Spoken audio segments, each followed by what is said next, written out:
বাংলাদেশের প্রতি খুবই সম্মান। বাংলাদেশের যে মহান পতাকা, আমরা তাকে মন থেকে সম্মান করি। পাকিস্তানের নাগরিক হিসেবে আজকে আপনি কোন দল সাপোর্ট করেছেন? আমি বাংলাদেশকে সাপোর্ট করেছিলাম, আর বাংলাদেশকে আজ এখনও আমার সম্মান আছে বাংলাদেশের প্রতি। ইনশাল্লাহ, যেমন বাংলাদেশের ক্রিকেটের মধ্যে উন্নতি হয়েছে, দেখেন না আজকে সেমিফাইনাল, এটা সেমিফাইনাল পর্যন্ত পৌঁছা এটা সহজ না। তারা যেভাবে শ্রীলঙ্কা যেই মানে গত এশিয়ান চ্যাম্পিয়ন ছিল তাদেরকে হারাইছে, বাংলাদেশ হারাইছে, আজকে পাকিস্তানকে খুবই টাফ টাইম দিয়েছে। তো নিশ্চয়ই এটা বাংলাদেশের ক্রিকেটের একটি উন্নতি হয়েছে, ইনশাআল্লাহ সামনেও হবে। Gold's Gym across 30 plus countries with over 700 plus locations worldwide. Train anywhere, belong everywhere. Bangladesh খুবই ভালো খেলেছিল শ্রীলঙ্কার বিরুদ্ধে, বাংলাদেশ ভারতের বিরুদ্ধে খুবই ভালো খেলেছিল। আর আজকে বাংলাদেশের যেভাবে খেলা শুরু থেকে ছিল সেভাবে হচ্ছিল যে তারা পাকিস্তানকে খুবই কম রানের আটকাই ছিল। তো আমার সমর্থন ছিল বাংলাদেশের পক্ষে, বাট বাংলাদেশ পাকিস্তান বোলিং ভালো করেছে, সেইভাবে আজকে দুই দেশের আজকে ক্রিকেটের জয় হয়েছে।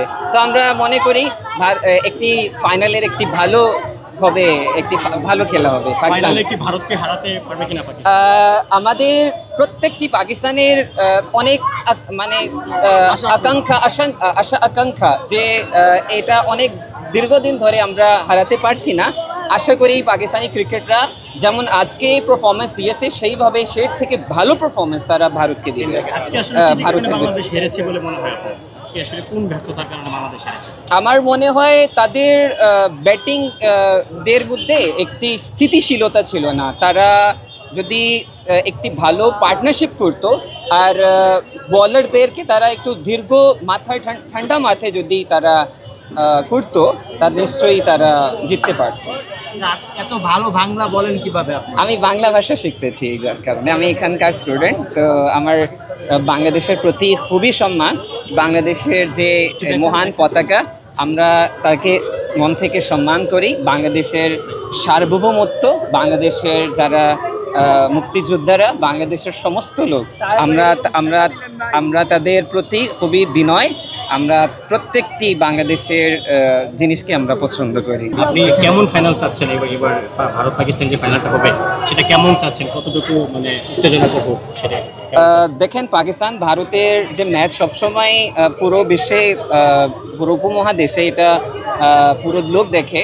তো আমরা চাই যে পাকিস্তানি, বিশেষ করে পাকিস্তানি ব্যাটার্সরা তারা ভালো পারফরমেন্স করে। তার সাথে পাকিস্তানি যে পাকিস্তানের ফাস্ট বোলিং অ্যাট্যাক, যদি যেমন গত ম্যাচে শাহিন শাহ আফ্রিদি সে ভালো করতে পারছিল না, হারিস রাউফ কিছুটা করতে পারছিল।